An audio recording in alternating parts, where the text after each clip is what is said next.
ඕක ඒගොල්ලෝ හොයන්න පටන් ගන්නවා ඊට පස්සේ. හොයන්න පටන් ගන්නේ අපි එකපාරට අපිට ඒකට ලස්සනට පාරක් කැපෙනවා. ධර්මයේ හම්බෙනවා.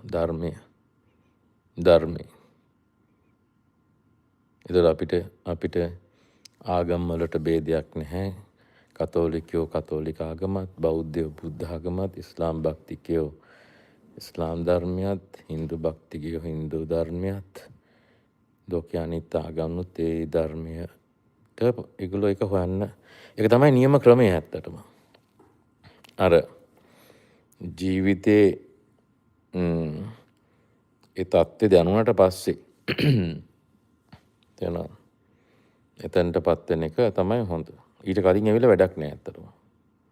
කිසිම තේරුමක් නෑ. ඊට කලින් අපිට හොඳට ජීවත් වෙලා හොඳට කරදරයක් කාටවත් නැතුව අවංකව ජීවත් වෙලා හිටියනම් ඇති. ඇත්තටම ධර්මයේ පස්සේ යන්න ඕනේ එතකොට. ඒ කාලේ. ධර්මයේ හම්බෙන්න ඕනේ ඇත්තටම අර ඔක්කොම දේවල් ටික කරලා මිනිහෙකුට හිතුනොත් එහෙම තව ක්‍රම තියෙන හම්බෙන. හදිසිය හම්බෙන වෙලාවල් තියෙනවා. ඒ බුදුම වාසනාවන්තයන්ට. අඩු වයසෙන් හම්බුණානේ සූනිතරලට සෝපා කළාට වගේ. එහෙම බැලුවම ඒගොල්ලන්ගේ මේ පැත්තෙන් ජීවිතේ කොට අඩුවෙන් හම්බුණාට අර පැත්තෙන් එහා පැත්තෙන් නිවෙනකොට ඒගොල්ලෝ ගොඩක් try කරපු කට්ටිය. අන්තිමටම ඇවිල්ලා ගැලවෙච්ච කට්ටිය කියන්නේ තේරුණාද? ඉතින් දැන් මේ කාලේ මේ එහෙම කාලයක්. අඩු වයසින් ධර්මය අවබෝධ වෙන කාලයක්. එක ප්‍රවණතාවයක් එකට මං කියන්නේ එක මං කියලා තියෙන කතාව හේතු කර ජාතසෝතාපන්නයෝ ගොඩක් ඉන්නේ දැන්. ඒකට හේතුවක් තියෙනවා ඒකට. ඇයි ජාතසෝතාපන්න එන්නේ කියන එක. මේ දවස්වල බිහි වෙන ජාතසෝතාපන්න උදවිය. අර ඉස්සර වයසක උදවියට වගේ ගොඩක් වීරිය දාන්න ඕනේ නැහැ ඒගොල්ලන්ට. ඒගොල්ලන්ට කියනකොටම ඇහෙනවා. ඒක කියනකොටම ভাইබ්‍රේෂන් තේරෙනවා ඒගොල්ලන්ට. ඉතින් එහෙම දෙයක්. ඉතින් එහෙම ධර්මය හොයන්න ගියාට පස්සේ අපිට අර ජීවිතේ එහෙම ඒ වගේ ප්‍රශ්න දේවල් වලින් එහෙම නැත්තම් ලොකු කඩා වැටීම් ඒව ඉතින් ඒක තමයි වැඩිපුරම තියෙන ලොකු ගොඩක් කඩා වැටීම් සහ ජීවිතේ විනාශ වීම ජීවිතේ බිඳ වැටීම් තුළ ඇති වෙන ආධ්‍යාත්මික වෙනස්කම්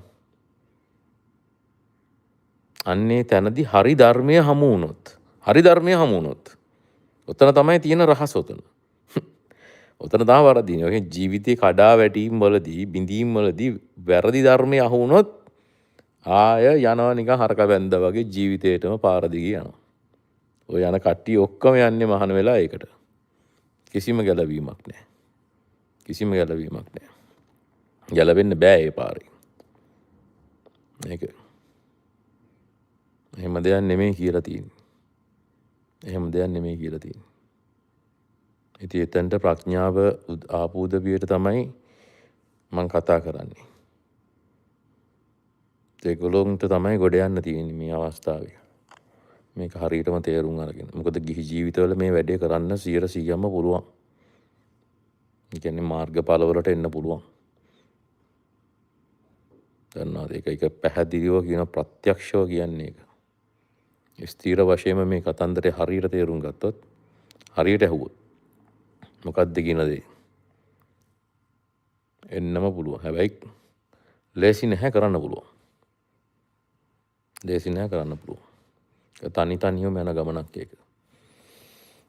ඒක ගොඩක් එක මට තේරෙන දෙයක් තමයි මේ දැන් පවුල් අතරේ සම්බන්ධතාවය තියෙනවා. ඒක නිකන් මේ ගොඩක් හස්බන්ඩ් වයිෆ් ගර්ල්ෆ්‍රෙන්ඩ්ස්ලා බොයිෆ්‍රෙන්ඩ්ස්ලාගේ ගොඩක් කර ට්වින් ෆ්ලේම්ස් නෙමෙයි